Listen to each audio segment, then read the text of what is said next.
Well, welcome everybody to a group meeting of the CRC and the Church Council. MR is going to open up with a prayer, and then Carol, I guess, will take over with the requesting individual introductions. So, MR? Let's pray. Loving God, we are ever so grateful to be here in this church in person again. We're asking for your guidance as we discuss those processes and relationships vital to the health of our church. Be with us as we strive to listen to each other and as we learn from each other. Amen. It's going to be fun. I know we all know each other somewhat, but not maybe everything about each other. So I thought it'd be kind of a good idea for us to go around and just say something, introduce ourselves, and say maybe something from our background that particularly helps us with our job here at the church, or something about a personality that maybe helps us with the job at the church. Do we want to just go in a circle, or do you want to? Okay, does anybody want to start? Okay, I will start. All right, so I'm Carol Knight, and I am the chairperson for the CRC. One of the things that I think qualifies me for this position is that I'm a licensed mental health counselor. And so what I hear every day, or 5 days a week, are stories and concerns, and I respect confidentiality. I really feel like that's important. And I have a good deal of discernment, I feel, as far as listening to perhaps two sides of a story, and as we all know, sort of understanding that there's probably a third and fourth. I recently learned that people don't know who it is I sit with in church. Sometimes some people don't. So my brother Michael lives with me, and he has autism.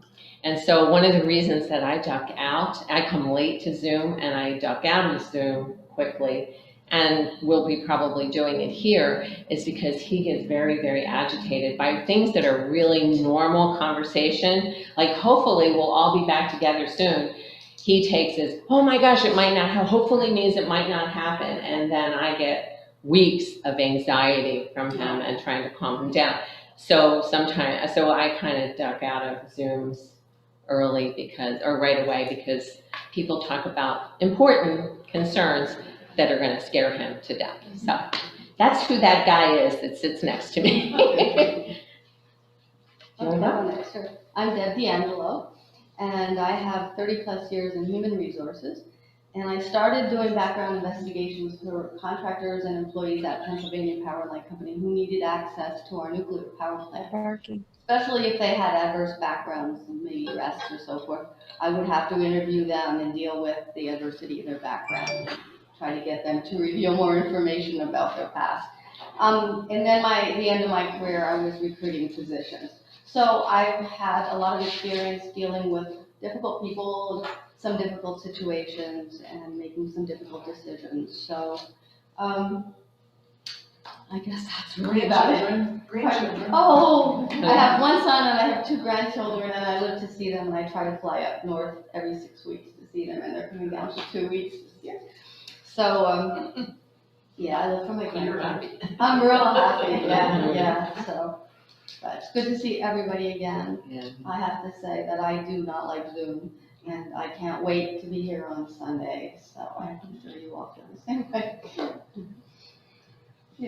My turn. Richard Dilch, as you know. I worked for really one place all my entire life, which was a school district in New Jersey, where I started out high school doing attendance manually before computers, and then graduated into the accounts payable department. I was a union rep for the administration building, and as time went on, I was on the job training. I learned the computers, and then became part of the administration, where I was their MIS specialist and oversaw the accounts payable department. And then in 2005, after 26 years, I retired, and at the ripe old age of 48, and moved to Florida with me and Jimmy and I. And I'm a 2-time widower. And active in the Reformed Church in New Jersey until they kind of put two and two together and decided to connect myself with them. And then I found this church, and you know me from here. Yeah, Barbara Brownell, I go by Babs. That was because when I went away to college, I went to Florida Presbyterian College, which is now Eckerd College. When I came down here, we had a dorm of 35 women, and 5 of us were Barbaras. So the president called us all together, and she said, pick nicknames. So, we had a Barbie, a Barb, a Babs, a Bobby, a Barbara, yeah, and a Barb. So there were 6 of us. I think, well, like 5 or 6 of us anyway. So Babs was the nickname my dad always used when he talked to me. I found out later it's very British. Anyway, Scott and I have lived here since 1974. Scott's a retired judge. We moved here from Gainesville, St. Petersburg. I grew up in Chicago and came down here one winter and said, oh, I am looking for schools here. There's no way I went back to Chicago after being here for 1 February. So we belonged to the 26th Street Church for quite a while. We were part of the exodus that left that church and came and started this church. This church was born because we did that in faith. And that's where it got its name. It was like walking over a cliff, folks, but we did it, and we did it in faith, and it was an amazing experience. It was really cool. In a career, I was an educational counselor. I worked as a school counselor, but my first love was working with families, particularly parents. So after about 15 years in the school system, I went to work for an agency that taught parenting education, and I loved working with parents and helping them with their kids. Good communication skills, good power struggle skills, all those things that I found out really work good with husbands. And you'll always say, don't use that on me. I'll say, it works. Anyway, and I love mission work here. I love being part of the social actions and missions team. Plus, I have a great group. So. I'm a Reformed Presbyterian from Ohio. I say Reformed because I used to believe that everything was preordained and there was no choices and all that kind of happy stuff. And so I went to college to get a degree in something that would take me into church work. Well, it did. And it opened my eyes, and I didn't stay there very long. I stayed about 8 years at 2 different large churches in the Detroit area. Left there to get a double graduate degree anyway, that led me into working in universities. And I did that for 10 years at Wittenberg and Leiden University. Then I came down here in 1980, and for the that was the first 20 years of my work life, and the second 30 years was here in Manatee County. I became a licensed mental health counselor. After discovering that people in the mental health center here, that was here at the time, not here now, also didn't know how to treat people until my son was just and I thought, I can't do this. I cannot do this. So I became licensed and had my own practice. So I guess I've been a professional listener my whole life. And I used to tell people, especially when I weighed 100 pounds more than I weigh now, that I really just was full of confidences. That was my only problem. That's a good one, isn't it? That was my only problem. And I'm still full of confidences. I don't take trust lightly. I think it is an incredible gift to be given and received, and it is just an imperative in any kind of healthy relationship. So it has been my privilege to be on the CRC for quite a number of years, to have been sought out by some of the pastors here at church, especially the interims and the ones that got how it's going on. And I don't say that in an egotistical way. I say that because I think I have a sense of some of the dynamics that go on in churches. Plus, I have my Diane, my best partner in the whole world, had a father who was a minister, and he committed suicide. She said she never saw him looking like more than 15 years older than he looked.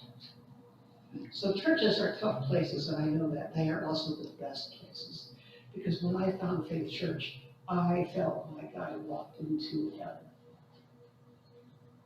I felt like I walked into heaven compared to some treatments and trying to find churches around here, things that had been said.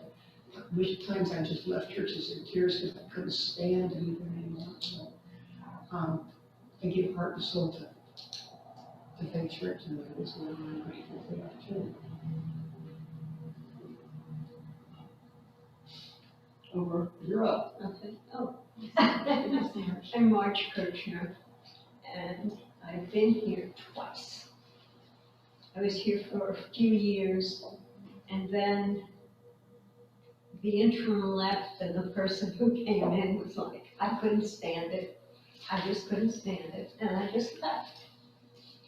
And one time, my wife and I went to a gay and lesbian, what do you call it around here? Pride. Pride. The Pride, yeah, the Pride Festival. And actually, the first person I met was Judy Weber. Yeah, right. She was walking up as we were coming down, and she had noticed me and had remembered that I had been here. And she came over and put a layer around my neck. And I thought, wow, isn't that sweet? Then as I'm walking around, I saw the table with Judy and with Brian, and I think you were there too, and I can't remember who else, but, Donna Rush. Donna, yeah. Donna, okay. Richard was there, depending on the time, yeah. I thought to myself, wow, these people are still around. Maybe I would be too. Mm. And I came the very next day, and this has been my home since. I was brought up in a Christian home. My mother was superintendent of the Sunday school. We were very, very active. And actually, my mother and father met in church. My father sang in the choir up in the loft, and would see my mother sitting in the pews, and said, I gotta meet her. Mhm. And so he timed it when she would be up there and he could come down. And he fell on his wardrobe and he fell at her feet. And the rest is just music. That's right.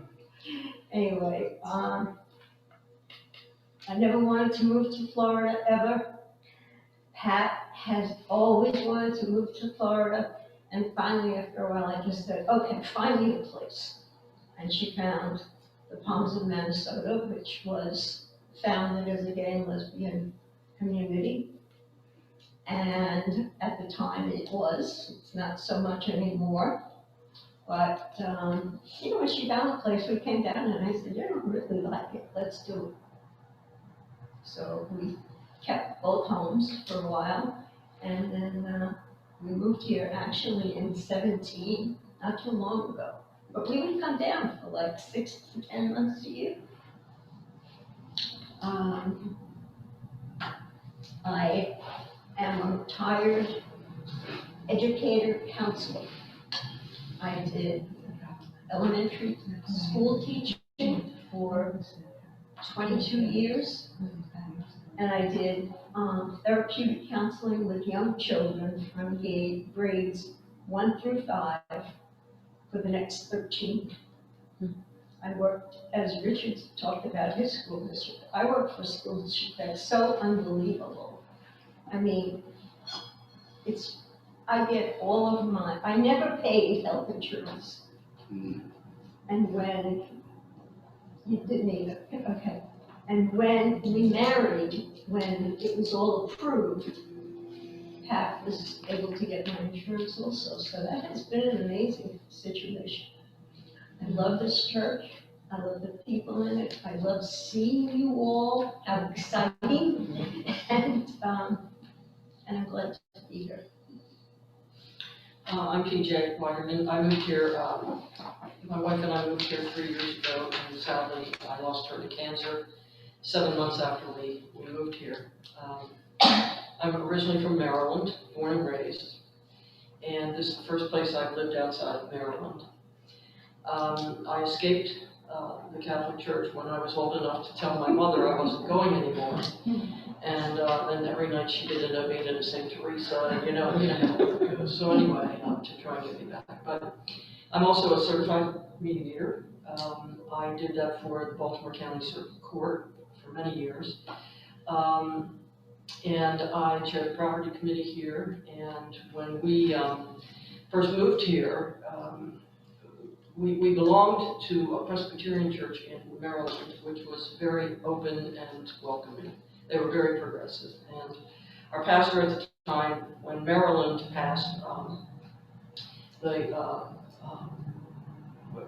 approved marriage, our pastor married us. And at the time, the presbytery, or the big umbrella of the presbytery, had not yet approved same-sex marriage. And so I said to Mary Gott, who was our pastor at the time, well, you know, what's going to happen if you marry? I mean, the marriage would be legal, but she said, by the time they catch me, I'll be retired. So, and she did. But then they passed it. But we had a very difficult time finding that church. I loved that church. We were at that church for 10 years. And the new pastor that replaced Mary just started researching. We didn't ask him to do it, he just did it, and he wound up talking to Brian. Because every church we went to was fire and brimstone, we were not welcome, you know, it was just terrible. So that's how we found this church, through David. And unfortunately, Vicki was never well enough to come here, but Jude did come and gave her communion and met with us, and that was very, very, very wonderful. And then when you were on sabbatical, Don Pappenhausen came and also gave Vicki communion, and that meant a lot to us, and it said a lot about this church. And so I love it here. As a matter of fact, I told Jude today, she comes in one morning and I'm asleep on her couch, it's because I've been here every day, I feel like I'm not here. And it's just wonderful, it's just a great church. So I'm very happy to be here. And you all are just phenomenal. I mean, phenomenal. Thanks. I'm Linda Ramasker. I'm a Catholic in my heart. I'm a Catholic. So, but I love this church. I love the people of the church, and I love the attitudes. So I, on Wednesday, go to a Presbyterian service, an Episcopal service in Palmetto. And Father Glass said, looks at desert. And it was Judy's suggestion that I stopped fighting with myself about whether I was going to be Catholic, whether I was going to do this. I could be anything I wanted. So I just had to be both. So on Wednesday mornings at 9:30, I go to see Father Glenn. And there are about 5 ladies, and including me, and we do a healing service. So I go there and pray for all of you. Thank you. I come here and pray for all of you. Boy, it's working. It's been a good experience for me. It took me out of being a counselor the rest of. And I was on Judy's doorstep more often than she would have liked. Trying to work this out. My background, I have a master's in social work. Essentially, I have a master's in social service administration in Case Western Reserve in Cleveland. And I didn't do a lot of therapeutic work. I did a lot of administrative work. I took the agency over when I was about 30. I was there 41 years. And during that time, I got Parkinson's. I wasn't doing it. I was really good. The president of our board was a Methodist minister. He knew me very well, because we had cottages next to each other. We used to fish together. when Dorothy and I got married, 2 weeks later, I was fired from the job for 41 years. They locked me out of the building. Locked you out of the building. They locked me out of the building, Oh, locked you and I couldn't even go back to my office and do myself. 41 years ago. I was a broken person. And, my cousin lived in Florida, and he invited me down. He said, come down and take a look. So we came down, and there was a little yellow house, and we kept going by, it was for sale. And next to the last day, when she started going home, I said, I want to see that house. We bought it that day, and then we started coming down. And now I can't get Dorothy to think about going anyplace else. We're in Florida now. We found this church in an ad for your book study. We walked over, we were a little bit bold. We just walked in and went out of the office and said, did you take 2 more people in your book study? And she said, yes. So by the time we left, we were hooked. This has been a good church for us. But I do sneak off to the Episcopalian to take communion once a week. Great compromise. Yeah. Yeah, So you're a dual holder. that's right. Double citizenship. My name is Sharon Cahoon, and I'm originally from Chicago. My family moved to Florida, to Tarpon Springs, when I was 3. So I've been in Florida for a long, long time. And I spent my whole career working in either property management and construction. And then Pete and I got together, and we finally retired in 2015, and moved to Bradenton in 2017. And 2 years ago, Pete went to Pride Fest and he ran into Ryan. And he said, we gotta go, we gotta go. I said, okay. So we started coming here, and it's been great, and everybody's been wonderful. Yeah, that pride brings a lot of people here. I guess it does. I didn't know that's how you guys got here. I feel very comfortable with being with this church. It's helped me a lot. Glad to have you, Sharon. Mhm. Well, I'm Judy, as y'all know. I grew up in northeastern Ohio, about an hour east of Cleveland, near Amish country. Have lived there and in Minnesota for 16 years, and then back to Ohio for 14 years, and then came down here in 13, 14, in there somewhere. I've been in ministry for 35 years, and at times in parish ministry, like here, at other times I've done chaplaincy, hospice chaplaincy most recently, but I also did chemical dependency chaplaincy at the beginning of my career for a number of years. So I relate to what Emma said about being a professional listener. And I cherish deep listening, as opposed to the kind of listening we usually do. I think it's really important to make a conscious effort to deeply listen to one another sometimes. And it doesn't come naturally. You really have to make a commitment to it. It's just outside. And I love this church too. I've come to really love it, and just the treasure of individuals here. Hearing your stories again reminds me the riches and the depths that are here in our folks. That's all. Sylvia Hall. In my first life, I was a licensed mental health and addictions counselor. We seem to have a lot of those professional listeners around the table. My second life into ministry, and I spent the same amount of time, 20 years and 20 years. I was an ordained United Methodist minister and left the United Methodist Church after their stand on homosexuality. We searched and searched and searched for a church, actually, when we first came down here, we looked for United Methodist churches, and we must have visited about 6 of them. And none of them were reconciling or open and affirming. And then I ran into Jude at a political event, and she told me about this church, and so we came, and the next Sunday, my husband says, "You're gonna make me go to that UCC church again, aren't you?" I said, "Yeah." And, he loves it. He loves, he loves our church, as do I.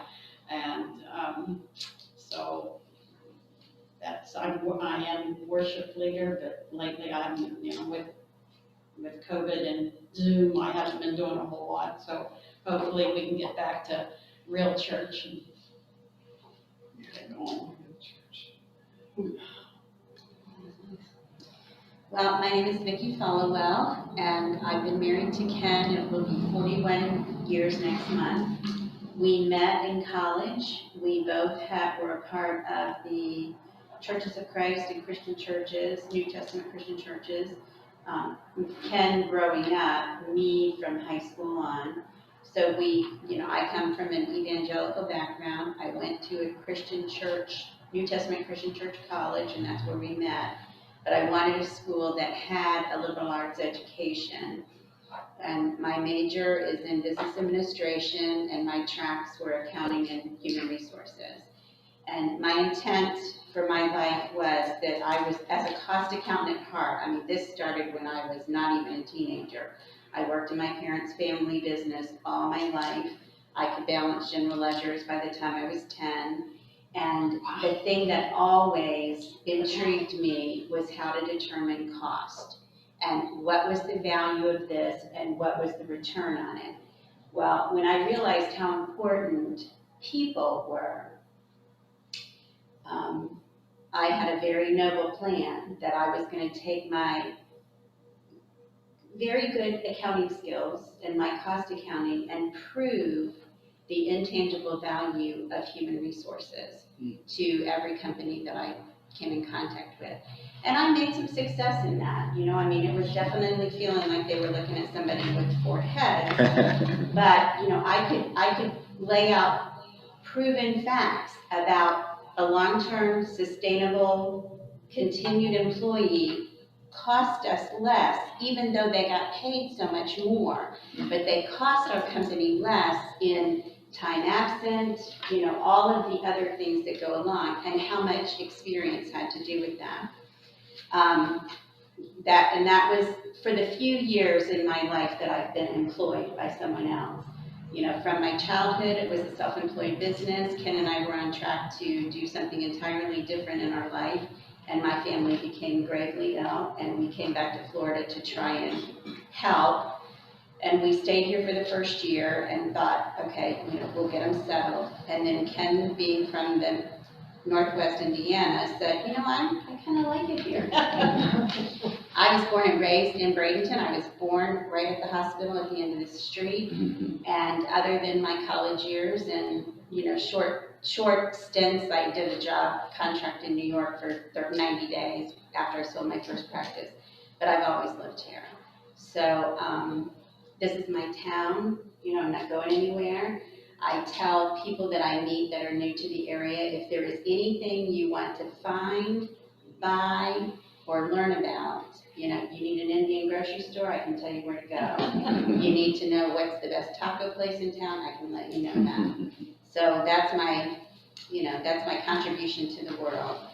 I think my accounting skills and people management skills are what bring me to being able to contribute. I'm not just, and I'm not belittling it, but I'm not a person that just works with numbers. When I moved into public accounting, that is sort of like the unpaid listener of the world. And I will tell you, if somebody will reveal to you what they make and what's in their checkbook and how they spend it, they will tell you anything. And as counselors, I can guarantee you that I know stuff about your patients that you never even dreamed. Sure. That's right. So Ken and I have always been in church leadership from the day We were married, I was before, he was before in his hometown, and we served our churches very faithfully. But we were always in trouble in the evangelical church. We didn't understand why certain people weren't welcome. We didn't understand why we didn't open our church to more groups that needed a place to meet. You know, and the criteria was, well, we don't want AA meeting here because we don't really want those people hanging around. So it was as mundane as that to openly anti-homosexuality and that sort of thing. And, you know, we were just constantly in trouble. And so finally it was like we couldn't reconcile that. So we went on the church gospel bus tour with another couple friend of ours. We have visited every far out funky church in this town. And I can tell you a few that you just better take your snake bite wound stuff with you and go. And, but that's, you know, that's what we've done. Both of us have served as volunteers on nonprofit organizations for decades. You know, of course, most people want me for my financial management skills, but, you know, I actually did learn how to frame a closet when I worked for Habitat. So, and I'm fairly handy weeding and bagging trash in the yard. So. And Ken can tell you how we ended up here. But Ken Followill, and I am the oldest son of an oldest daughter, which means my entire life I've been taking care of the kids, which included my brother and sister and all our cousins. So Faith Care Team kind of fits right into what my life has been. In addition to keeping care of the brood, one of the things I did before coming here is I also served on the board of a nonprofit that dealt with men who had been sexually abused and providing services and care for them. So I also learned how to manage a board of therapists, which is a real stretch. I had never been to a board meeting that starts out with checking to see how everyone is feeling first. But it was also learning boundaries, because these were also therapists that were very important in my recovery. And then I stepped into the role of managing them. So I learned the dance of both being willing to accept help and then being willing to step up and manage those who provide it, which can be quite a challenge at times. And as Vicki mentioned, we were always in trouble. My degree from college was a dual degree, psychology and Bible. And coming from an evangelical background, no one could understand how those two could be compatible, because obviously therapists were all anti-Christian. And what was I thinking, trying to wrap the two of them together? But when we started taking care of these parents, I left seminary to come down here. I was in my first semester there. But getting into a church with that kind of background, I was very quickly pulled into the local church leadership much earlier than I probably should have, looking back now. A 22-year-old who has a degree that proves he knows everything was a dangerous thing at the time. But we had a long, deep relationship with that church that was our family for us. And it got very painful as we grew and expanded our horizons. And the church changed and narrowed theirs. And we had gotten to a point where at one time I was chairman of the elders of a church that had split. And I looked around the room and realized that where this group was going, this group that I was responsible for leading, was no place I wanted to go. And that I was completely powerless to do anything to impact it. They were going to go there. And at that point, again, I ended up leaving the church for 10 years. And during that 10-year hiatus, I set up a booth for male survivors at Pride, which was right next door to the Faith UCC, who had this insane minister that danced the entire day. And at first I was upset being next to a church because I was done with church. And I kept watching this, it's like, they're having way too much fun and it's irritating. So I irritated you first, Ken. But then we had a change in presidencies. And the day that happened, Vicki and I looked at each other and we said, we need to find our people again. We need to find a community that we can be a part of. And we live on the west side of town. And the church background I came from was one of the tenets that I always held to is you should attend the church in your neighborhood. So having met this irritating guy here, I looked at the UCC churches in town, and there was one between this church and our home.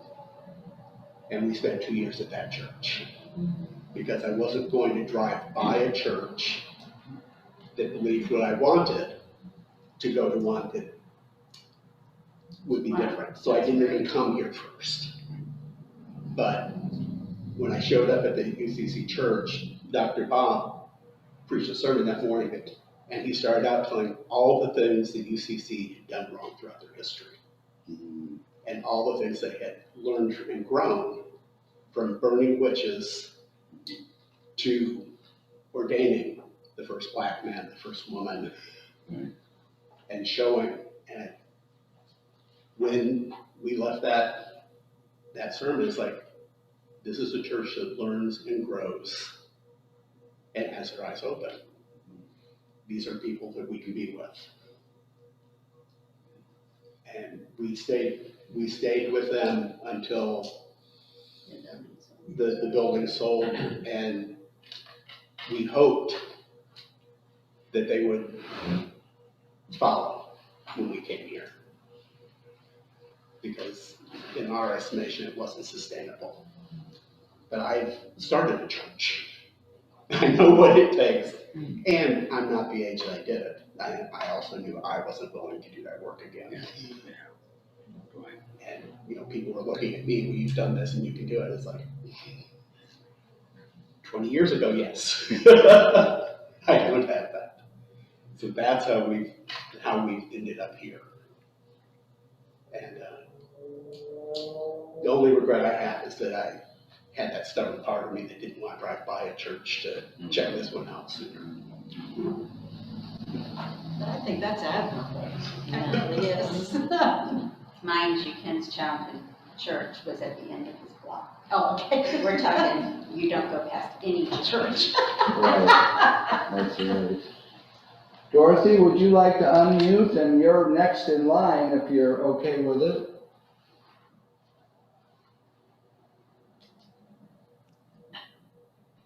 I'm Dorothy Gallo, and I'm Linda's wife. And when we came to Florida, when we became permanent residents, we tried to find a church that we felt we could fit in. And we tried several different ones. Nothing ever really felt quite right. Some were too big, some were too fundamental. Just nothing felt right. So Linda read a little blurb in the paper about a book study that sounded really interesting, but it was too late to register. So we just walked in the night that it started and asked if there was room for 2 more. And Judy said, oh, sure. And they grabbed some more chairs and plopped us down, and we never left after that. We were permanent residents. We love the people, we love the church. It's a church that likes to grow, and it likes challenges and new topics and just to grow. And we love the discussion groups. We love the book studies. Spirits and spirituality is always fun. It was a lot more fun when we were actually eating and drinking.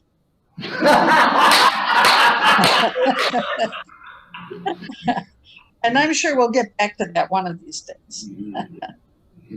But yeah, one of the reasons I'm here tonight is because I really feel like I need to know what CRC is and what it does. It's hard to belong to a church when you don't understand the structure. And a lot of the structure is like mystery to me. So that's my purpose, is to really try to understand the structure. Dorothy is an accountant by training, and she works for General Motors. And she was responsible for North America and South America. Wow, for what? North America and South America. Oh, For General Motors. just a small area. Just a small area, yes. Your wife's bragging on you, Dorothy, and that's it.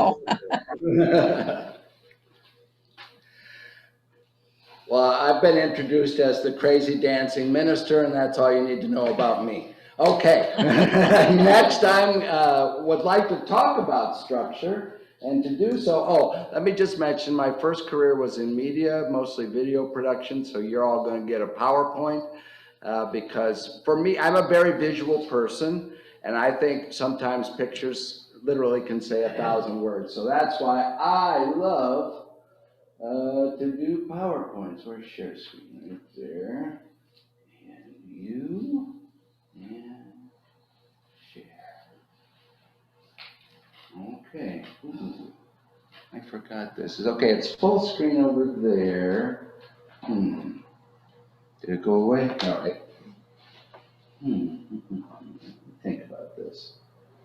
I'm going to try to make it bigger. There we go. All right. The UCC structure. We are a covenantal church, not a confessional church. Now that's a bunch of theology, but I'm going to explain that. In other churches, I'm going to start with the Roman Catholic Church as the good example. They are creedal or belief-based churches. What I mean by that is there's a creed every member agrees to, or there are a certain set of beliefs they believe to. They all agree when they join. Do you believe? In this structure, the highest authorities, the Pope obviously is the highest in the Catholic Church, the Vaticans, etc., the Vatican offices, the cardinals, the bishops, all the way down. At the bottom are the people. This is the structure concerning any belief.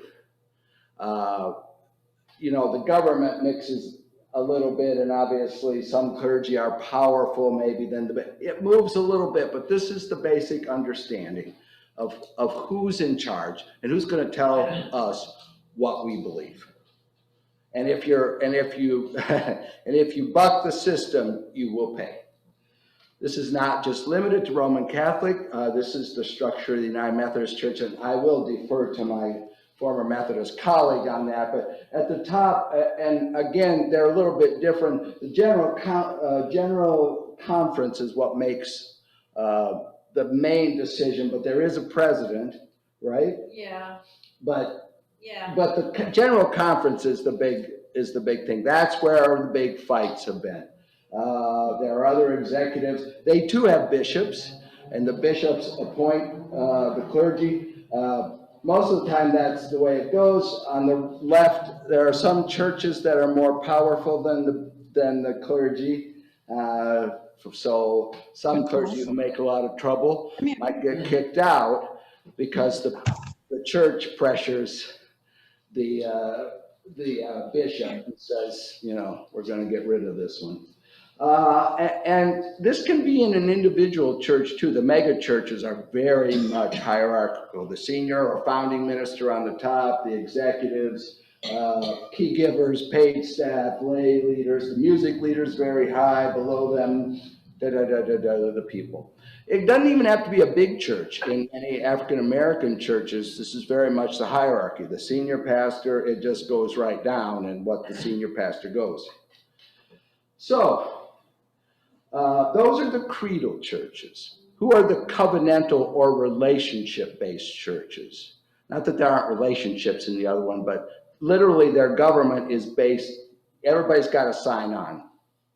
The relation-based churches, the UUs, the Quakers, the Disciples of Christ, and us, we're the relation-based churches. So if you've been in any of those, and the Presbyterians, depending on, but they have a lot of hierarchy too, the Presbyterians, yeah.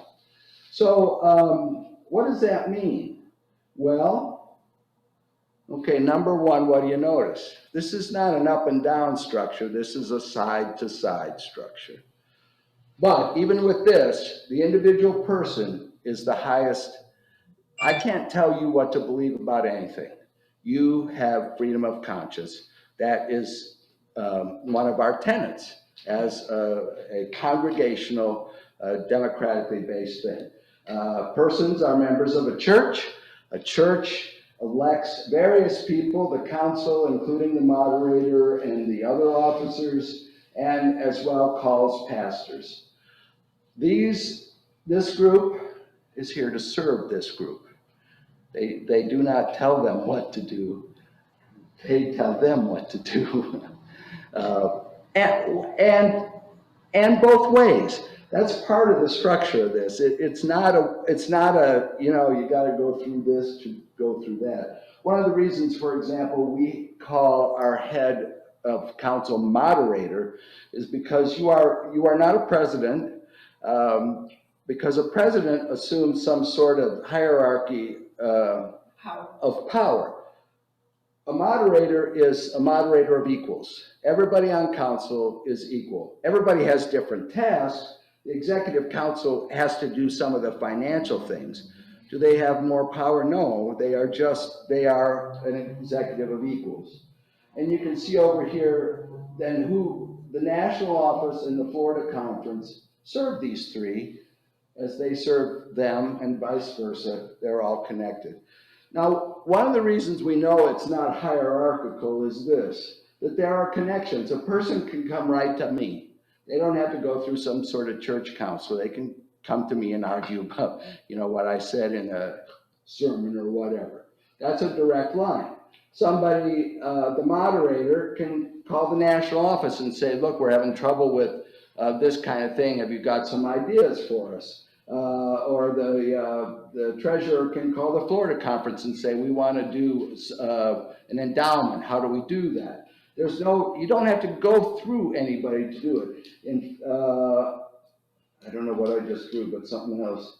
In fact, a person, and people in this church have done this, can call the national office of the United Church of Christ without going through anybody else. And they will answer. There's no middle here. This is a group of equals trying the best we can to do the work of Jesus. Now, in some ways, this is the most inefficient and bedeviling form of structure in the world because everybody's equal. And so there is opportunity for dissension, division, and disagreement everywhere. Now, one of the things you notice about this chart is the CRC is not on it. And I'll tell you why. The CRC is the mechanic, is the lubrication, is the repairer of this system. They are the ones who are going to look at this system and say, okay, what's going wrong? Is there a problem? Somebody's mad at the church for some reason. The CRC's, and also the CRC is constantly listening, hearing. People tell them about their problems. People tell them about their issues. So they're flitting about. If there's what am I doing? Who knows what I'm doing here? If there's a little graphic though, Brian. Thank you. You like the car? No, I don't want to do any of that. Stop it. Hold on one second. There we go.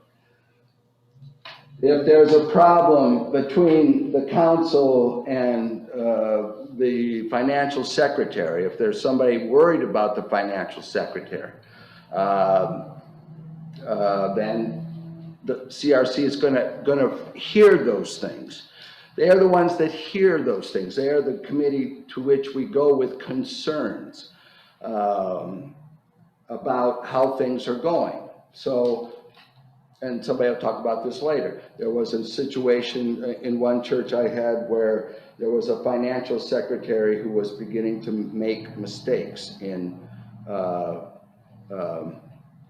reports back for taxes. Well, the CRC and the council began to hear that, and the CRC gathers the information. How many people? Who has heard? What's going on?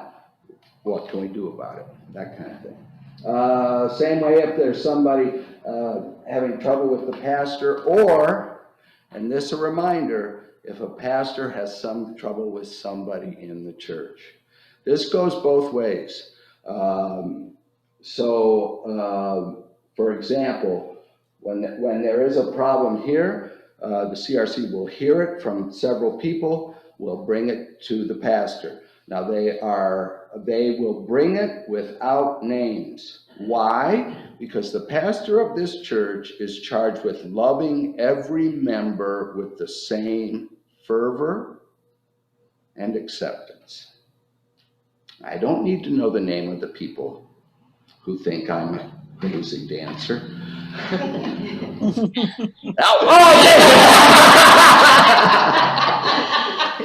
And likewise, a member of this church that really is angry at me has protection of the CRC from being outed to me. Because it's not fair to them. I'm their pastor. I shouldn't know that they have petty, ridiculous things against me.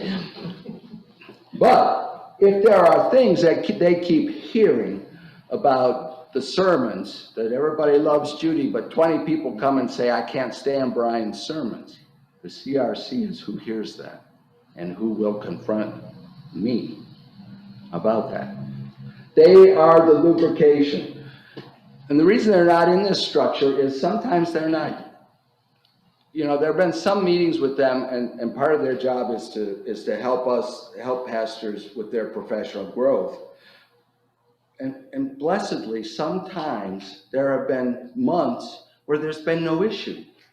And so they're still here, but they're not really visible. The only thing they're working on is that kind of stuff with the pastors. So that's why they are sort of not above, nobody's above the structure, but in one sense they are, because they have to look at what's going on as kind of a whole. You know, they're taking the bird's eye view or the wide lens view, and are available to help us wherever we're having squeak, wherever we're having tension, wherever we're grading, wherever, and they try to bring lubrication. And they'll talk about, sometimes that means just listening to one individual, and sometimes it's much more. Any questions about that from anybody? Do you have a copy of that presentation? I'll make one. That, so because you know, it's interesting to see the different churches and how their structures are. Yes. You know, I mean, I knew about the Catholic Church because it was drilled into me, but the others I didn't. You know, and I told you this. I really don't know that much about the United Church of Christ. Right. And I want to, because this is where I choose to be. We drive people crazy who come from confessional churches, because they're used to being able to go to the top person, get buy-in, and then it all just happens.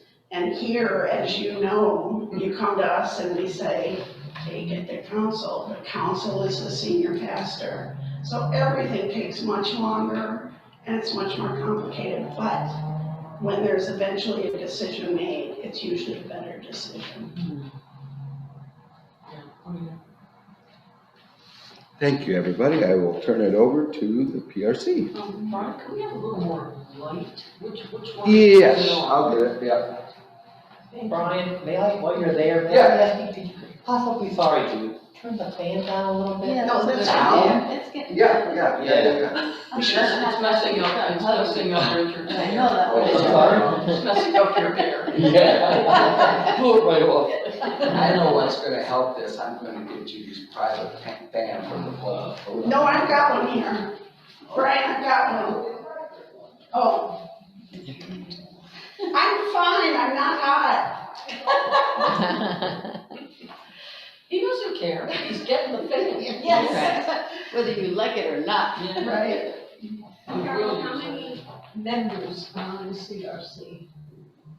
5. Five, We're gonna get to that. I'm gonna do that next, so if everybody's ready to move Yeah. on, go right Yeah. ahead. Let Brian to catch up.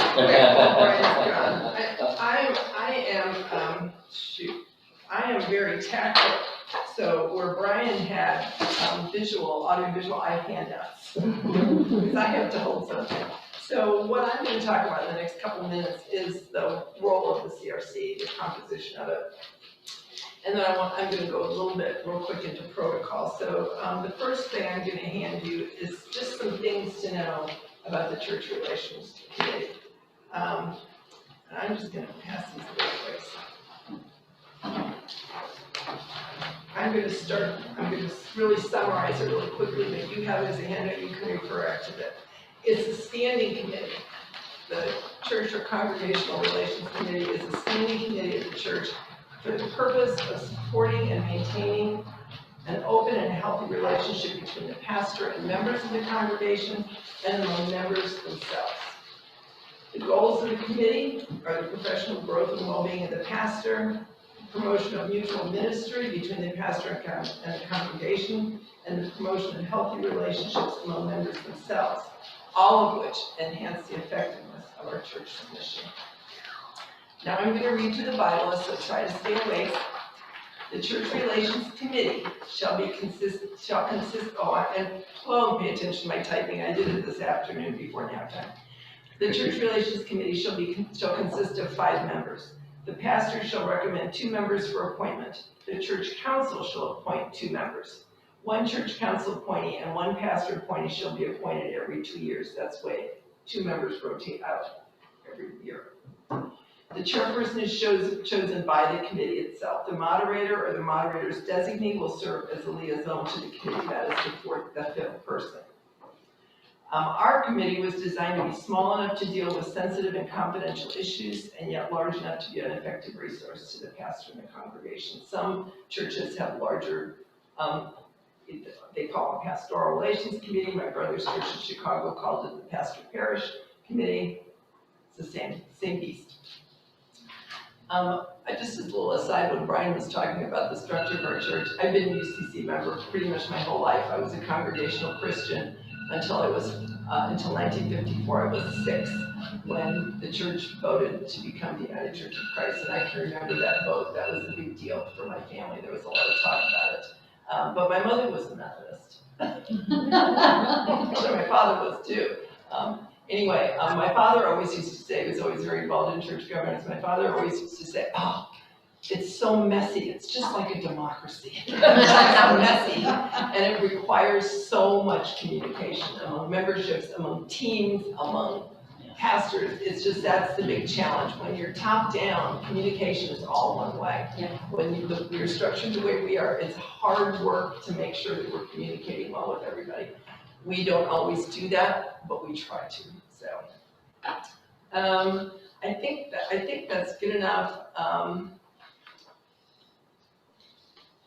I think that I don't want to read you because I think it's a little insulting, but I think if you want to skim that, one thing I'd like to point out, because we're getting into this, is it has been the practice here at this church that when a new pastor is hired, that the Church Relations Committee becomes the search committee becomes the Church Relations Committee for that pastor's first year. Not necessarily the whole search committee, but 4 members of it will become. That way they have the relationship already with the existing pastor and the relationship with the congregation that will make it work well. So we don't see any reason to leave that. It always works really nice to do it that way. That is what we've done in the past. A little bit about the Pastoral Search Committee. We don't have a bishop tell us who we hire or appoint somebody to come in. we do that work, and it is a lot of work. I have been on several church search committees, and it's 1 year of your life. At least. Or more. Or more. If you're lucky, it's 1 year of your life, and the last 6 months are weekly meetings. It starts with a church, what do they call it now? A church study, a profile. Yeah, Where we church do a study, church right. Profile where we basically study ourselves. And usually, the search committee does that. We don't have to do it that way. We could have a study committee, and then we could have a search committee, which would split the work. But I think that's something we'll be talking about. Anyway, the very last number 11 is who the current members are. I don't remember who's who in terms of appointments, other than Richard is the council appointee. I don't remember, I think I'm a council appointee. Deborah, you a council appointee? Yeah, And I'm a pastor. You're two pastors, and MR and I are the council appointees. Now, it doesn't really make any difference, it's just for governments. right. Council appointees and liaison is separate from appointees. Because there's 5. Right. 2 appointed and 1 liaison. Thank Yeah. you. Who's the liaison, Richard? Richard, Oh, yeah. thank you so much, look at you, church committees. So you got a copy of that when you were as a councilman? I did, but it's buried somewhere, it's probably in my book. Next, any questions about that? About what it does? It's not a secret. We will put this little blurb, once I correct the typos, in the follower. We do that once a year, usually to remind people, but Emma, are you the one that says that people have to read it 6 times before they remember it? What is it? You've always said, you weren't the one that said that. She hasn't read it 6 times, she hasn't. That's right. You have to be introduced to ideas several times before it Many times, zooms in. so once a year clearly hasn't been enough, but, you know. Well, and it was more when we were all together. You would quarterly say, but.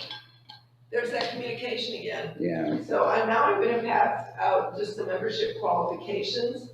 This comes from a United Church of Christ document, that, and I'm not gonna read that sheet either.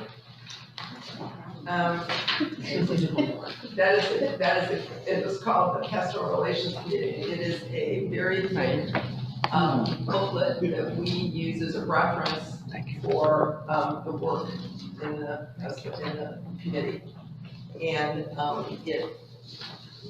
this isn't a committee like other committees. This is a committee where you don't just sign up to get into based on your qualifications. People are chosen for this committee, and I'm sure you can understand why when you hear what the work is. It's not something for everybody. It's not something a lot of people would want to do. So you oftentimes take issues home with you that you know, depending on what else is going on in your life, can be challenging. But it is a very necessary committee for this church, for all times, good times, and challenging times. It's like the confessional. It can be. But a whole team doing it. Sometimes it's also the intervention team, and they're having Right. to have those really awkward conversations with people you know and love, and that you've got to have that hard conversation with. Yeah. So if there are no questions about that, I'm gonna move on to what I'm, for lack of a better word, gonna refer to as the protocol for this committee. And I'm gonna open it with scripture. Matthew 17, 15 through 17. I think that's right. I don't have the right one written down here, but anyway. If your brother sins against you, go and tell him his fault between you and him alone. If he listens to you, you have gained your brother. But if he does not listen, take 1 or 2 others along with you, that every charge may be established by the evidence of 2 or 3 witnesses. If he refuses to listen to them, tell it to the church. And if he refuses to listen even to the church, let him be to you as a Gentile and a tax collector. Tough words from Jesus.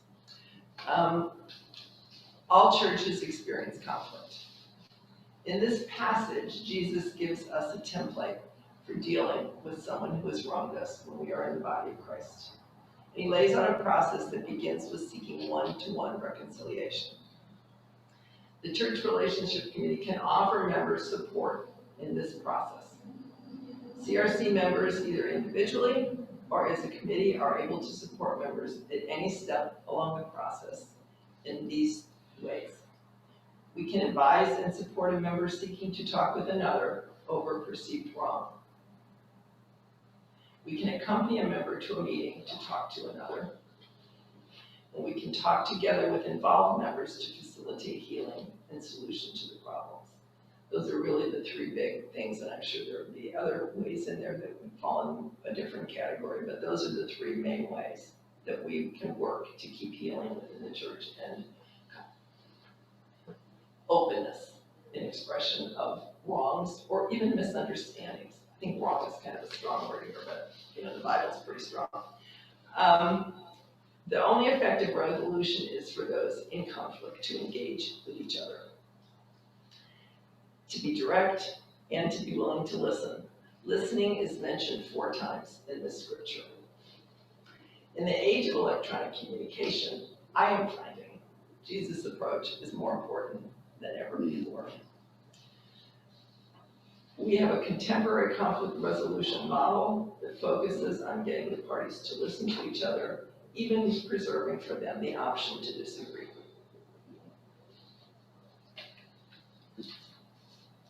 And we will be putting that in a forum where when I can correct my typos again.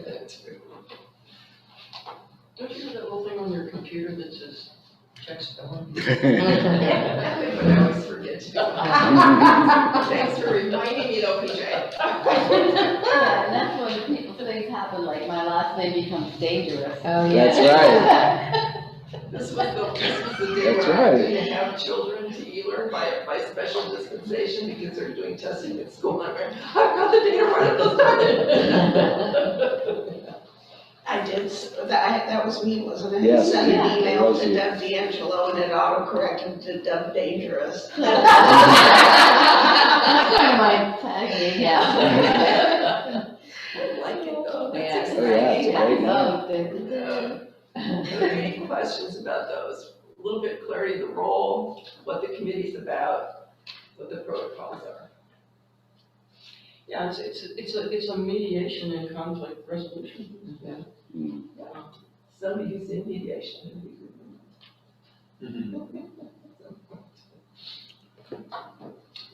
And Laura, trust. Where would we be without it? Just ask yourself that. Trust is the very foundation of a relationship of significance. It is certainly a determining factor in what people choose to share with each other, or whether they choose to even come close to another person. You hear somebody in church talking about somebody else and you're thinking, I'm not going there, you know?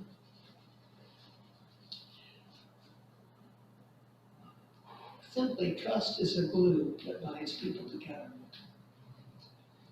I might have to say this because it just went through my head, because that's how my head works these days, even in sticky situations. It is the glue. It doesn't matter if I'm an inch with you or you. There is a glue there that will keep me steadfast. I like to play with words, and when I was talking to clients a long time ago, I came up with the idea that the word trust, T-R-U-S-T, there's a T, that's here, that's a T here, there's two people. And there's R-U-S in the middle, swim along.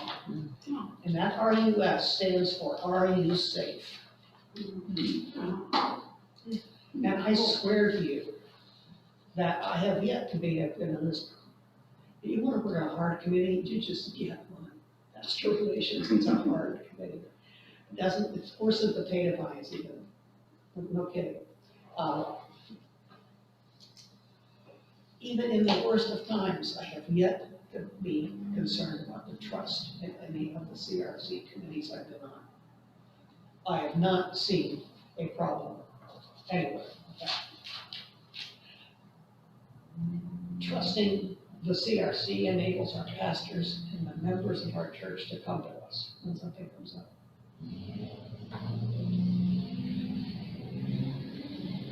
I don't know how we let the congregation know they can trust us. I have no clue how to do that.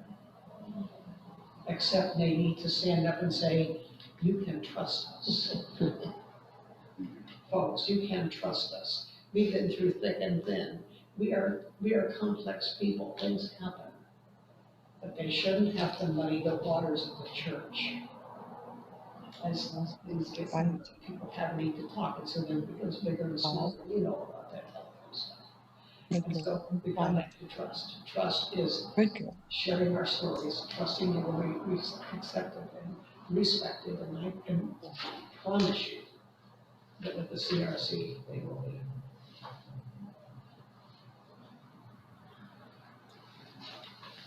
All right, thank you.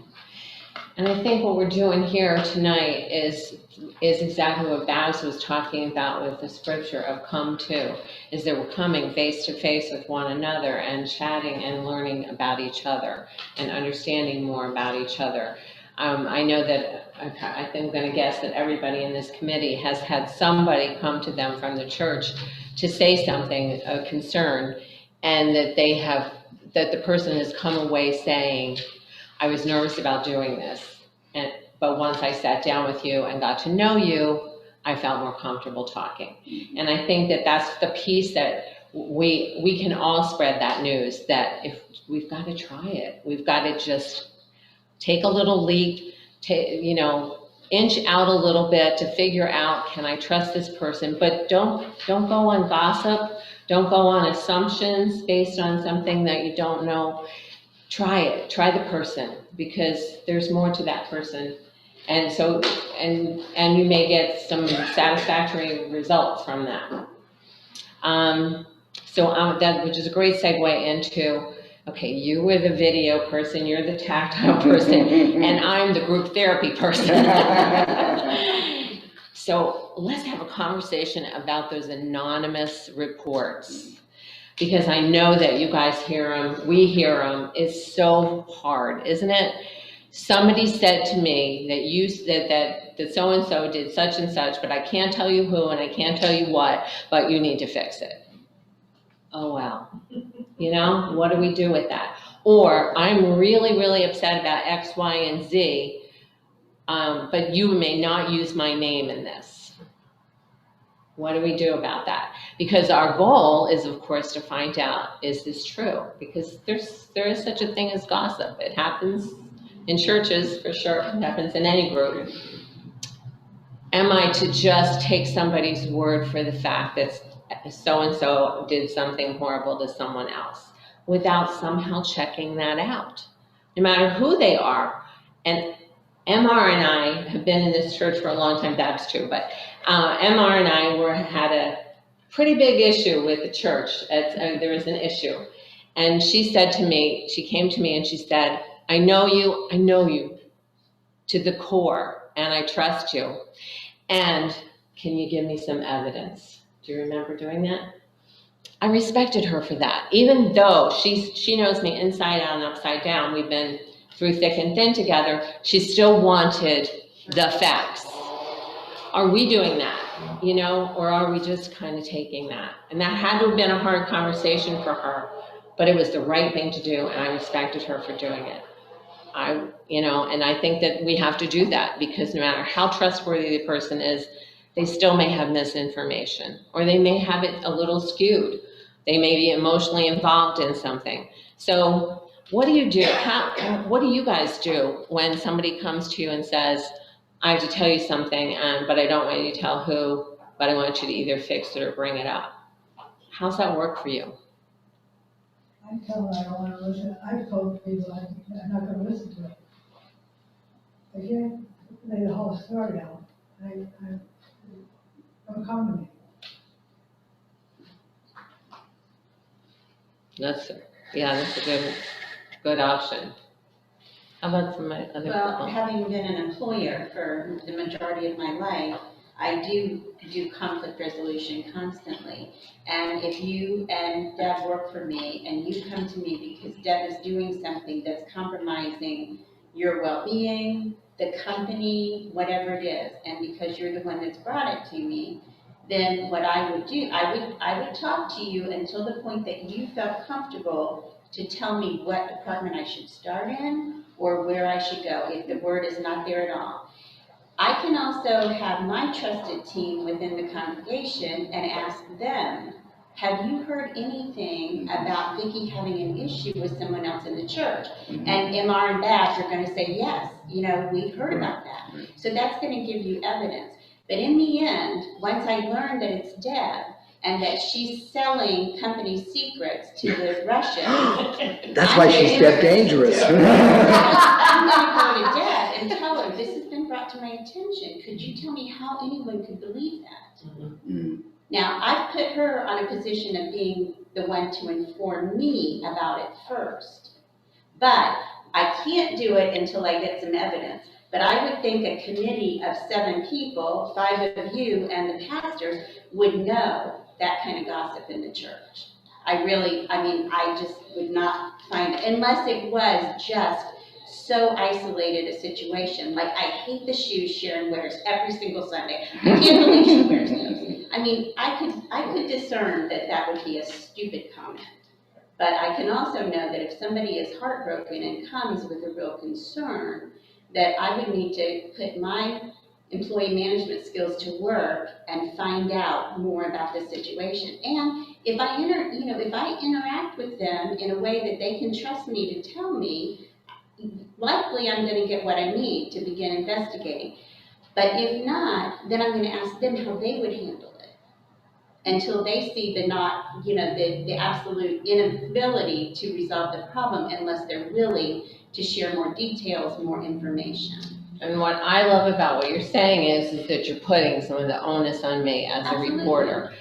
And I would put the onus on Deb to actually tell me, if do you it's think true. there would be any reason someone would suspect you of this? Right. I'm just finding it tough to believe. Right.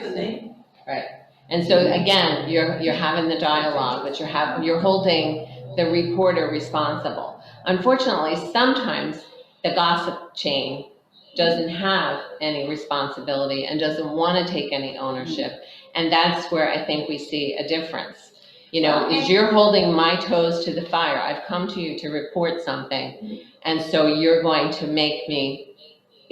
help me to be more accountable about that. Because I could just be making it up about that. Absolutely, but I think I would have, if it was my staff, I would have the wherewithal to determine if anything Deb's been doing, because trust me, I've been listening to the kind of stuff Deb's doing too. And now I have evidence from another employee about that. Mm-hmm. But more so, I would go to my head of manufacturing and my head of legal and my head of this, or, the other hierarchy in my office that might have some evidence about that. Because it's not gossip when you're asking, I have this problem. But I do want to go back to one thing that MR said. Part of that really comes to the fact that I'm going to have to demonstrate to you that you can trust me. Mm-hmm. I have to lead by exemplary example. In my line of work and Dorothy's line of work, I can tell you, if you ever make a mistake on payroll, you can run it perfectly 5 million times. But the first time you screw up Deb's paycheck, she is never going to forget that, ever. So that's my job. I'm just picking on you because I can see you. And you already know she's dangerous. I had, after my surgery, I couldn't wear glasses up here, which is what I need. So I have on these weird contacts and I need readers. But there's this vagueness out there, which is why I put driving, and then there's in the middle. So, depending on where you are, I can't see MR's face. I think Marge is over there, but I'm serious. So I'm focused on where I don't look like I'm, floundering. But, we have to lead by exemplary example in order to get that trust. It is critical. And so if you've done something personally that somebody finds distrustful, and it would go both ways. If you came to me with a problem and I've done something that you've seen as not being, these qualifications, if I've not kept confidentiality, or I've not been trustworthy, or I've not done, those kind of things, I would have to teach you that I've come along from that. I've learned, and I made a mistake and I did that.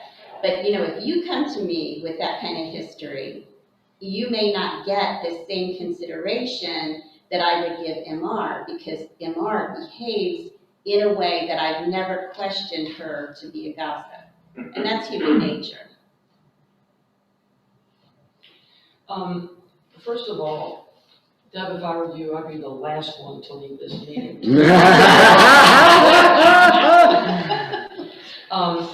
What was your question again? How do you, as leaders, deal with anonymous reports? And what do you do with it? And in what ways can we kind of work together with that? What I'm seeing here, I'm just looking at us as this church. And we know that a lot of that goes on. We are a small church, and it's personalities. You're dealing with so many personalities. And I think that my response to someone would be, why is this upsetting you so much, number one? I mean, if it's something that's criminal, that's one thing. But if it's just because you're pissed off at somebody and now you're gonna start making up or embellishing maybe even what has really happened. So why is this upsetting you so much? What is it that's upsetting you so much about this? And then I would say, well, have you spoken to that person? Right. And why aren't you willing to speak to them? Why do you want to put the onus on me and not tell me who it is? You want me to fix it, but you don't want to give me the tools to do that. And you don't even want to be part of that solution. And I would really just put it back on them. And then, I don't think that we have to just say, okay, you've got a problem, and we are going to help you with it. You're going to help with what's legitimate. And if it's just a bunch of the same thing from the same people, you pretty much figure that out. And sometimes though, word gets around that I took it to the CRC and nobody did anything, because maybe it was something that nothing could be done about. And people that don't know that are just making judgments about it too. And so that's another difficulty. It's like, well, yeah, somebody went to them, but nothing was done. Well, maybe there might not have been anything to do. And I think that's another trust issue. Another thing I would like to say, there's a difference between dealing with conflict resolution in a workplace. And that's, I specifically set my scenario. Right. The question was, how would I handle it? And I can relate from my experience and my handling of it. Exactly right. I'm just wanting to clarify the difference in that is because we're going in faith with love, with a Christian guideline here, with the guideline here that says we can work these things out. And we go to that person first, always. Sometimes people need help doing that though. They do. Yeah. And that's what we can help with about it. And if it's really something that is, if somebody does something that really aggrieves me, that's, and if I'm not the kind of person that can go to that person, but I would go to you, then maybe you are the one that helps me get through that struggle. Exactly. So it can be an individual, not necessarily a whole group of seniors. Exactly. But you're right. Some people, you can't fix it. You can't fix it, and they just need to know that. And in my previous church, we had a situation like this where we actually had to go outside the church to the higher umbrella of the church government to get this person out of the congregation. Because you just couldn't fix it, and it was constant with this person. Was that the complainer or the person that was being complained about? It was the person that was both. But you said something earlier about we need to learn about each other, and that's true. We are all volunteers. And we take on a tremendous amount of responsibility here. But we know nothing about what goes on with the rest of our day when we walk out that door. We don't know if we are grieving that we've just lost 3 really dear friends that we've had all our life. We don't know if we have, gotten a bad, if you've gotten a bad, I'm going back to you, Deb. If you've gotten a bad doctor's Call from the Russians. Yeah. Yeah. If we don't know Right. what we all deal with day to day. And I think it's important that we know that. And I think it's important, I have loved being, I think this is wonderful. And I think,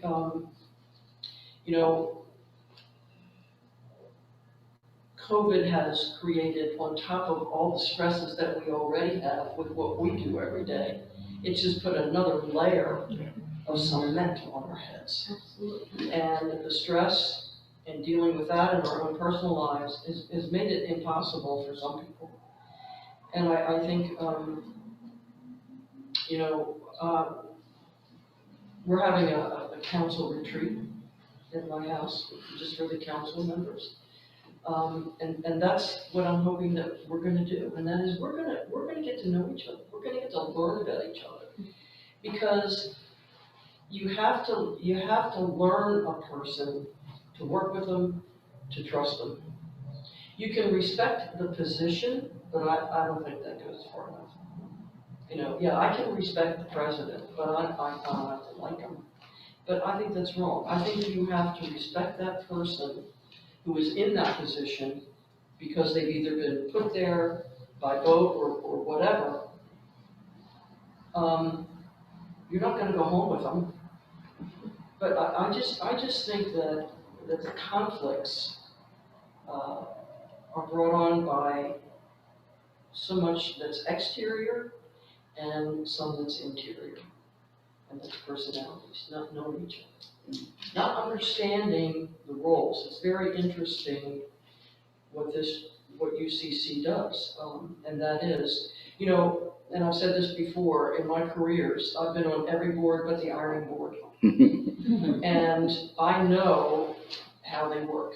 I've been the president of them, I've been a committee chair, I've been many things. But if you don't have the respect for each other, you're not gonna make it work. You're not gonna work together. You're not gonna work together. And so I just think we've got a great bunch here. And I think we have to figure out what we need to do to get back in the saddle. I think the better we know each other, the less likely we are to jump to conclusions. To make judgments quickly. It's like, yeah, it doesn't sound like her, she's having a bad day, or that doesn't sound like him, something's going on. And then we don't jump quickly to stir the pot up, things like that. And I think the meeting there is gonna be a wonderful thing where we just get to know each other more. And once again, screw COVID, it really is prevented a lot. Yes, right, that's right. I'm gonna do a couple of team building exercises. Yeah, which will be fun. And, and if everybody doesn't wanna play, I'm just gonna throw them in the pool. But yeah, I'm looking forward to that. I just think it's gonna be, it's just gonna be great to really get to know each other and spend time together outside of our duties. Yeah, that's right. If I can do one little thing that I've had at every church, look at my nose, I've ever been in, and that's people who say, I come speaking for many. Yeah, people are saying, yeah. Everyone speaking. I have dealt with, if everyone is saying, everyone, really, everyone? Yeah. Yes, everyone is saying. If everyone is saying it, they need to say it to the PRC. Nobody collects other people's, that's not how it works. That's not how it works. You have to own up your opinion. And that's also how we know, how they know, because, one person can say that, and if they don't hear it anywhere else, well, What does that mean? Yeah, and you know, we all disagree with, you know, we all have disagreements. I might not agree with what you said, but I certainly respect that you feel that way. And I think, you know, learning how to do this, I think, you know, I think this education is very important.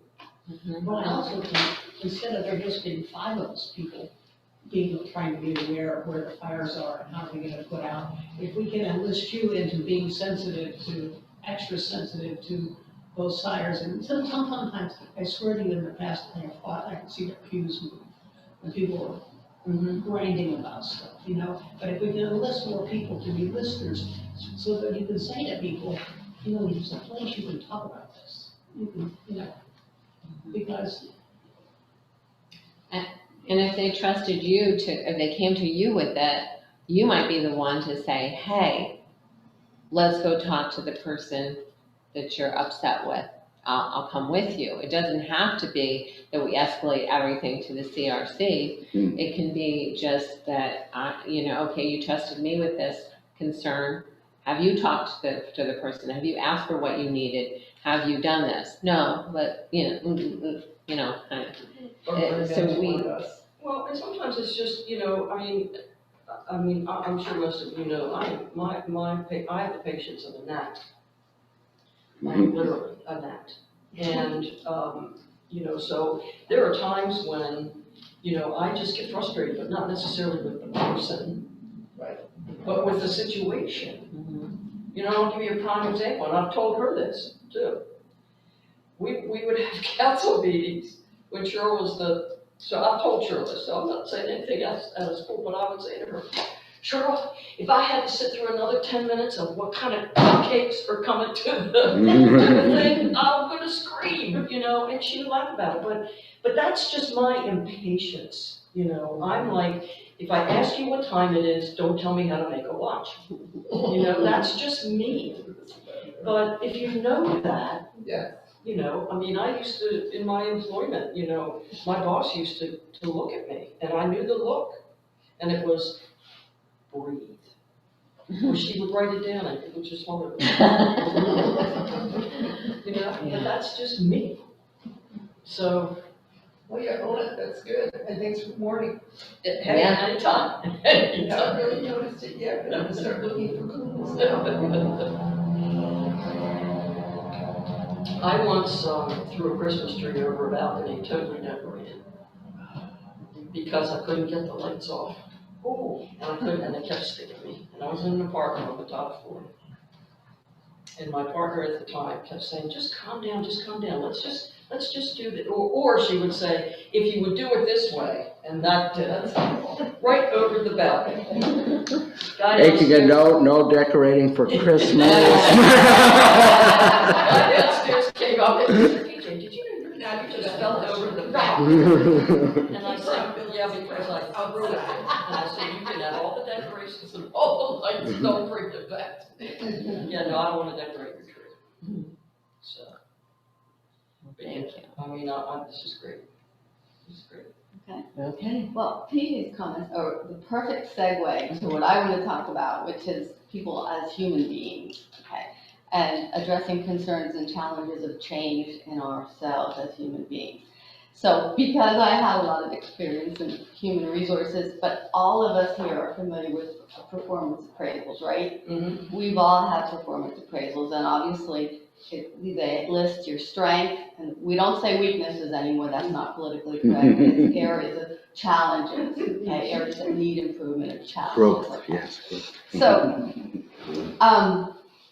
if your challenge is that you're not really good in technology, okay, so your boss is gonna send you maybe for some training.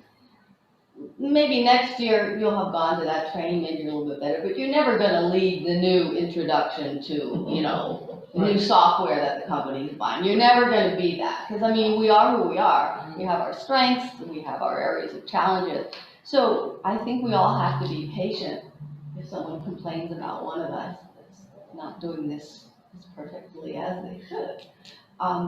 Yeah, maybe that person is working on that, but it doesn't happen overnight. And that person who is bad with technology isn't going to be, excel in that. And you just have to understand that because we all have areas where, it's not our strength. So I think with a lot of the things that you've said, PJ, it just confirms the fact that we do have to be patient with one another. And because someone might complain about someone not doing this the way they feel it should be done, maybe we've talked to that person about it, maybe they're working on it, but it's not gonna happen overnight. None of us is gonna change overnight, and, we're gonna do the best that we can. And it's not in our supervisors, let's go back to the workplace job, to tell another employee, oh, I told her about that, I put that in her performance review.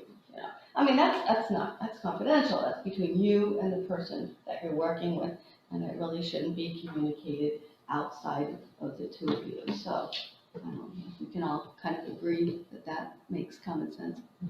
Absolutely. I think a good example of that, people, just two responses. All my career, you'll find it's hard to believe, people have suggested my organizational style is a little bit unorthodox. No. Because they look at my office. By the way, ask my wife who found the book within 30 seconds that she couldn't find in his office. But people have complained about it. Judy Wetter came to me and said, I'm going to help you with your office if you like.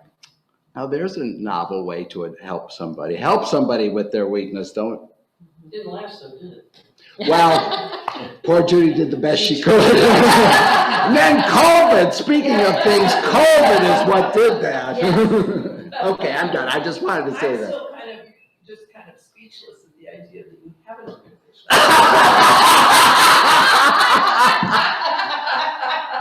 I found the book bags, I'm just saying. You shall know them by their fruits. That's I great. live with you every day at home. So Oh, yeah. Scott and I share that. if you can't laugh about it, you kill it, so we just laugh. That's the other thing I love about this church is that people laugh. Mm. We laugh, we have a good time at what we're doing. I mean, it's just.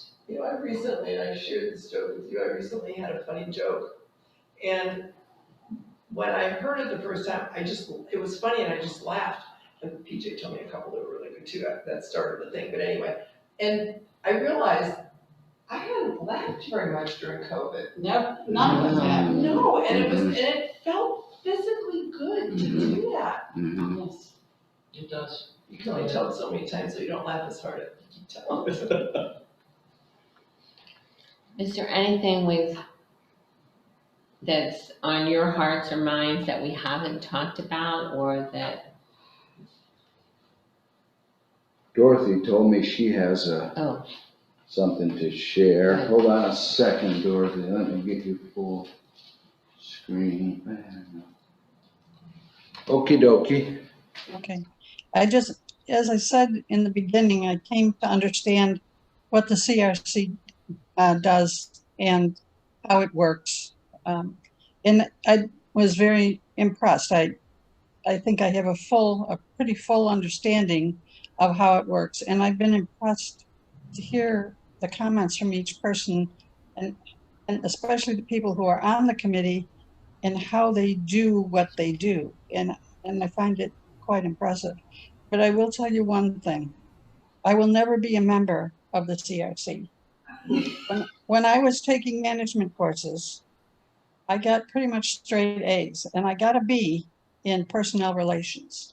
And my professor told me, don't ever do anything as far as human relations are concerned. You are way too tough. oh. So I wouldn't be a good person for the CRC. Yes, It'd you be would. great. Your professor didn't know what he was talking about. Yeah. Dorothy, you could, but you don't have to. There's the good thing. You can always say no. Yes. So here's your chance. If somebody, if there's something that you want to know, or, I mean, it's not your only chance. We can do it many times, but we're here for dialogue, so. I have learned so much tonight. Yes. In fact, I didn't even know that it was Congregational Relations Committee. I didn't know at first. Yeah. And here I am in this position in the council, and I don't even know that word. That's really scary. It's actually the Church Relations Committee in the bylaws. Yes. We'll change that. Thank you. Yes, well, see, yeah, so there you go, And right. one of the reasons I pushed for changing it to congregational church relations from pastors is when you have pastors' relations, that doesn't make sense of the pastors to be the problem. I mean, Right. that by definition in black and white is there's the problem, who supports the problem and who doesn't support the problem. So we've got to get away from that because very seldom are the pastors the problem. Right. Well, People. Be careful, you two. And I couldn't understand that because when I first started with pastor relations committee, why are they there? Why are they coming to this right. meeting when we're supposed to be discussing the pastors? But it wasn't, like MR said, it's not the pastors until they change the name of it. Yeah, it's everybody. But they need to be there if we need to have a hard conversation with them, you know, Right. we're not sliding it in, we gotta confront it, head on, face to face. Right. That's what we're there for, and so we do. Somebody asked me, what do you do if you have a problem with somebody on the committee? That can happen. Sure. On the council. Right, or on the council. It would be the same process. You would come to another member. Right. Deb Dig it out. Yes, yes, Got yes. that name. But it would be the same process, and you would have to trust the committee to deal with it according to the protocol from Jesus. Right, right. To have the hard conversation, Have the hard we have conversations those. With love, with love. We do. And that brings up, Babs, I think, an important point. You are not waiting to hear about things and you're gonna go. No, somebody has to come to the committee and tell one of the committees the specific problem. Or somebody comes to one member. Right, that's what I mean, one member, I'm sorry, yeah. If you pick- Can be any member, right. Pick a member, come to us. And please get them to stop calling Faith. Yes, Poor Faith, she gets. Poor so- Faith, Oh.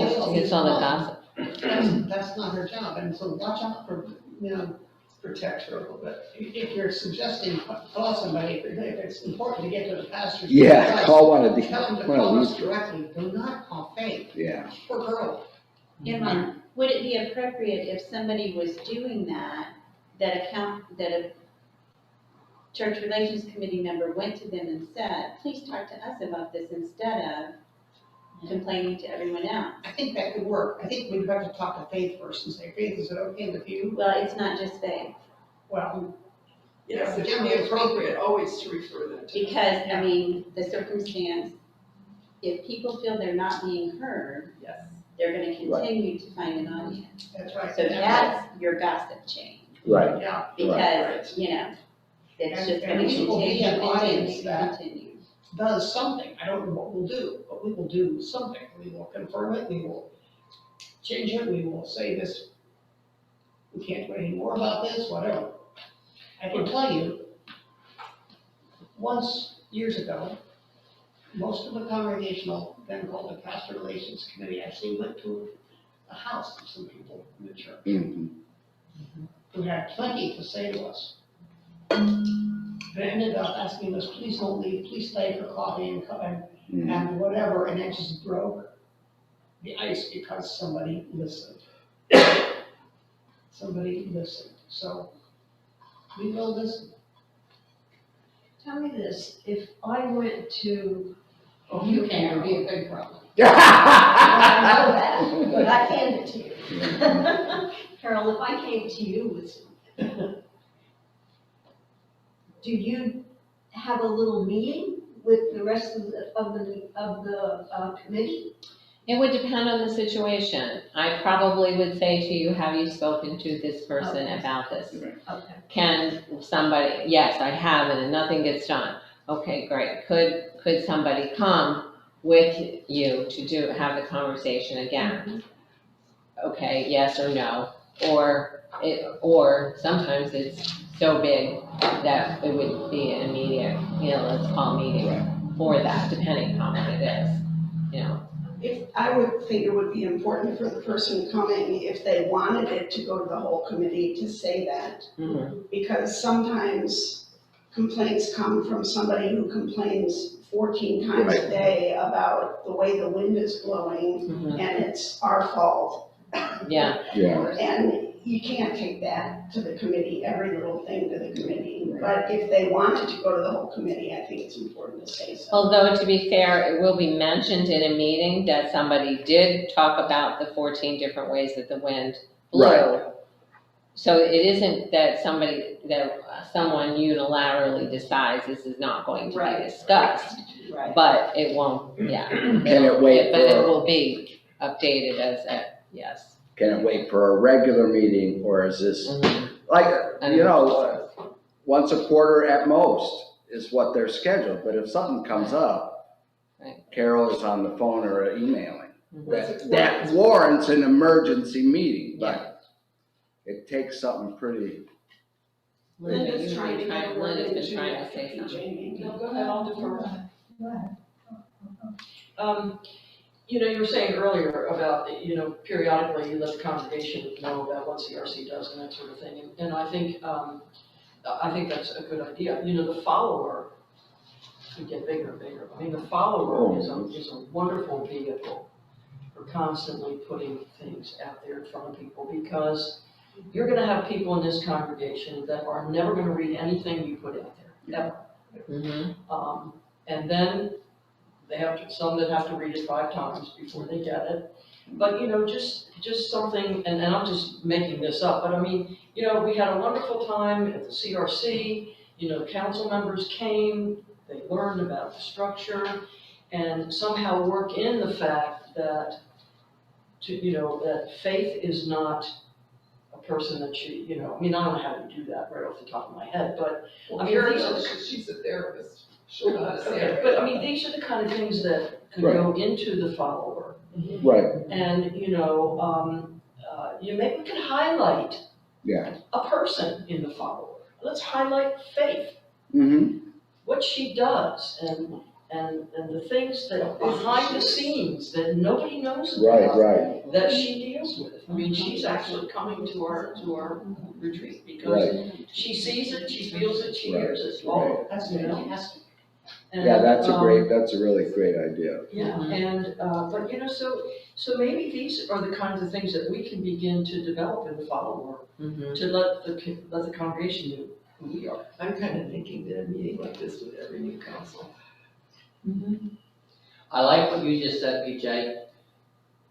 Brian did it one time, and I did it one time. We put something in the follower and asked for a response. I received 0. I think he said he received 1. I did it, Carol did it. And so it's like, who really reads? Right. That's, Linda, wait a minute. Linda's been trying to. Oh, I'm sorry. Linda's been trying to say something for quite a while.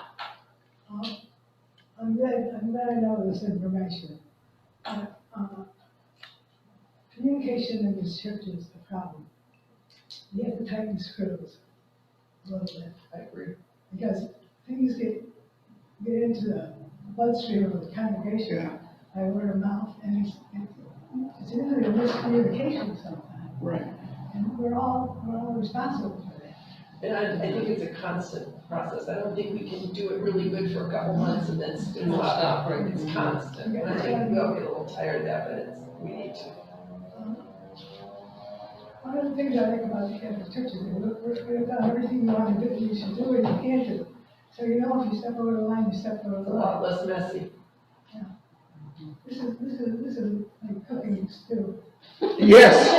Yeah, it is. Stone soup sometimes. Yes. I just want to say, it's probably painfully obvious, but a word for directness, that the first part of the protocol, if you have a problem with your brother or sister, go directly to them. If we did that, it would solve 98% of these problems. And if you feel like you can't, then go to somebody else who hopefully will help you to go to them. There's nothing I like less than having somebody come in make snowballs and ask me to throw them. Yeah, You know, another thing I'm thinking of is not by email. I don't know right, about the rest of you, but you can't read tone, you can't read. exactly. If you get something from an email that just doesn't sound like that person, or you don't wanna believe it's that person, Exactly. you have to phone and call Exactly. It's complicated by the fact that half the congregation leaves. them. Yeah. But Well, they still right, have phone right, numbers. that's right, yeah. It's really important that we do this as church leaders, though. I heard somewhere early on, and it's been proven over and over, that communities take on, to some extent, the personality of their leaders. I really believe that. And if we're not communicating directly and respectfully and owning our own stuff instead of asking somebody else to fix it, there's a place for that, obviously, when you can't, that's the CRC, but as much as possible, clearly, directly, and respectfully going, most of it goes away. And if we all do that with each other and we model it, the congregation picks it up and it becomes the vibe here. It becomes the energy here, and people feel it when they walk in. It's a whole different level, like vibration. So, that's all. A grace-filled vibration, you know. Yes. We're not gonna do a major. And I'm gonna go back to what we said earlier too, you know, about learning about each other. You know, we could start letting like we did today, when we introduced ourselves and told a little bit about ourselves. We could, you know, what do we really know about this person who chairs this committee? Highlight that person. You know, So we could do that, or highlight somebody every month. That's what I'm saying, Yeah. I mean, you know, I started putting this little tiny thing in there about round the grounds, and I just did that because I just wanted people to know how much my little garden nymphs over here do all the time, and, you know, and how beautiful everything is becoming, and, you know, we'll put in the next one, Denny's sign is back in place. We had a massive tree trim yesterday in the Memorial Garden. It is so opened up now, it's just so beautiful. Beautiful back there. And, you know, but nobody knows what, you know, I mean, they know that Ken and Vicky spend a lot of time on the grounds, but let's highlight them. Let's highlight, you know, our little garden angels, and let's highlight, you know, the different people that do different things here. And we do one person a month, and let's highlight some of our congregation. We have some very talented people. And some Very fascinating people. bright people. We have somebody that would be interested in taking on the newsletter. Or at least that article. Or at least that particular article. Yeah, but for somebody that would be out there like a news reporter. Right, an editor. That'd be great. Yep, it would. Because Faith can't do all that, No. which she currently does. Well, and that's the thing, I mean, we're gonna have to, somebody will have to get involved and help do that. Yeah. Right. Yeah. I'm very challenged when it comes to that kind of stuff, but if you show me, I can learn pretty quickly. Do we have another computer that we can do a couple things with Faith at the same time? Another computer. In the office, you mean? In the office, yeah. Yeah, we do. We have one of the laptops that might have to be wiped and. Well, I mean, I'm just thinking how we would go about doing something like that, if we're going to. Oh, well, Faith takes any version of any digital and pictures, you can, and she'll graphically put it together, but you No, can. I understand that, but if we're gonna start expanding what we put in the file work, that's gonna take more of her time. Right. So how do we help her do that, is what I'm saying, how do we help do that? I mean, we don't wanna put more on her. No, We wanna do more, but we don't wanna put all that on her. no, right. So that's something to think about. Question to ask Faith. Yeah. True. I just wanted to share something that's not specific, but it's definitely, you know, we all have people who in all walks of life will come up to tell us something about somebody else. And I went to Landmark Education and did their entire series of studies. But also my best friend, she's like my absolute major mentor in this area. And I'm gonna share something personal because this is a confidential meeting, but her mom had divorced her dad at one point in life, and then later they came back together but never remarried. And there were some financial reasons and some mental health reasons for that. And as my friend got older, mom would complain to her, my friend, about her father. And my friend would without fail, that exemplary example that I talked about, she would say, do you think your child is the appropriate person to talk to about that? Don't you think you should talk about that with dad, or talk to your minister if you need some counseling? But talking to me about your relationship with my dad is not a place I want to be in. And she would do the same thing at work. You know, she's the manager. She would have somebody crying about something, and she would look them dead in the eye, and she would say, Babs, does this have anything to do with the customer in front of you right now? Right. All right, then straighten up and go back and deal with the customer. And if you still think this is an issue, when you don't have a customer, come and talk to me. But with her mom, it was, I mean, no matter who was there or who heard it. I mean, I heard her tell her mom that every time. And she's not taking care of her mom. It's not that she doesn't love this woman with all her heart. She bought a house so that her parents could live with her, you know, because she knew she would take care of them. But without fail, every single time, Mom, I don't think I'm the appropriate person for you to talk to about my dad, and I don't want to hear it. And if her mom would continue, she would get up and leave the room. But it became that exemplary example that I'm never going to fall into gossiping with you about dad. Right. And it was just a huge lesson. Well And said. I have found that to be very good. So, you know, when any of us, you know, not the CRC, because obviously that's part of your job. Right. Anybody else in any environment, whether it's your work, whether it's your neighborhood, whether it's your homeowners association, you know, if you are hearing from somebody about some subject, and most often it's going to be about another person, well, if you would like me to come with you to talk to Sharon, I'll do that, PJ. But I'm not comfortable talking about Sharon with Sharon not being here. Yeah, right. And I mean, I've had people actually say, okay, yeah, please come with me. And we go talk to Sharon. And of course, Sharon and PJ. Sharon, that was hypothetical. Give her a chair. Like all of you said, once they talk to each other directly, the issue was resolved. Right. You know? They have it all the time. So don't participate Right. in those situations. Right. And I'm not a person that hears a lot of gossip, I have to tell you. Because when somebody starts, I'm like, you know, that's not really my thing. But I'm not exemplary about it, I can tell you that, not like my friend. Well said. Thank you. Yeah, I agree with Linda. Even the CRC has had situations that they could not solve because individuals in the situation did not want it to be solved. And so we just live with things sometimes because, you know, they're not magicians. They're really good, but they're not magicians. And people have to be willing to reconcile in order to be reconciled. And nothing's perfect.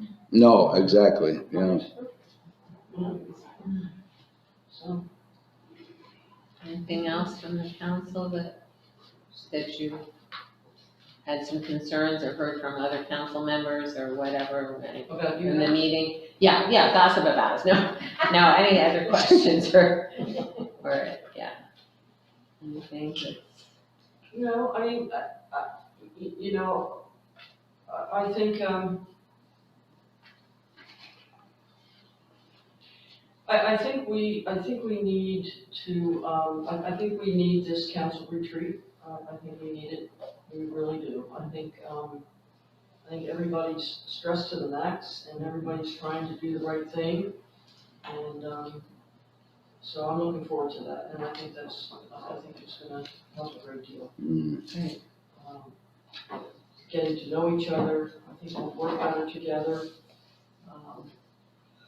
So, yeah, I'm looking forward to it. I really hope the council members who aren't here are able to watch the recording. I will send my hand up, so I'll just do that. It's just Amy and Connor, right? That Is it? Dorothy, is Dorothy? Dorothy's Dorothy. here. So it's Amy and Connor. Okay. And two, Connor's Yes, Or, yes. yeah, my sister. And, I said to him, I have a feeling that you needed this more for yourself than just your sister. Mm. He said, yes, that's true. Oh, I bet. Yeah, that's a long ways out to have somebody you love. We know that, yeah. How is his sister? There's still a problem about that biopsy, and he explained to me today that there was one doctor she went with, and the insurance wouldn't cover it. So somehow they made a deal to go to another doctor, but now that doctor won't give the report. Oh, So it's really thin. She did have a procedure yesterday that went very well, Oh, good. and they were in the car on their way to the beach. Oh, good. Oh, good. Oh, that's great. Great. Yeah. All right. Thank you for sharing that, Marge. Yeah, that's good. I have a question. Oh, hold on, Dorothy, hold on. Oh, Go ahead, Dorothy. You said you hope that other council members can watch this, which is great. But is there going to be something that's available to the congregation as a whole to kind of explain CRC? Because I think a lot of people don't really understand what it is or what it does. Well, we'll look at this recording and yeah. decide, maybe not all of it, but maybe Right. the scripted Handouts parts. already made, right? Yeah. Right. Also be good for. Yeah. Things in the follower, and maybe sometime we'll have an open dialogue with the CRC, and once we're back and Right. not masked. Yeah. That not is one- socially distanced. I'm sorry. That's one resource we can do with videos there. We have it we'll have it available on our education thing on our YouTube channel. So, and we'll put that in midweeks, et cetera. Mhm. Okay. All right. Why don't you go and pray us out?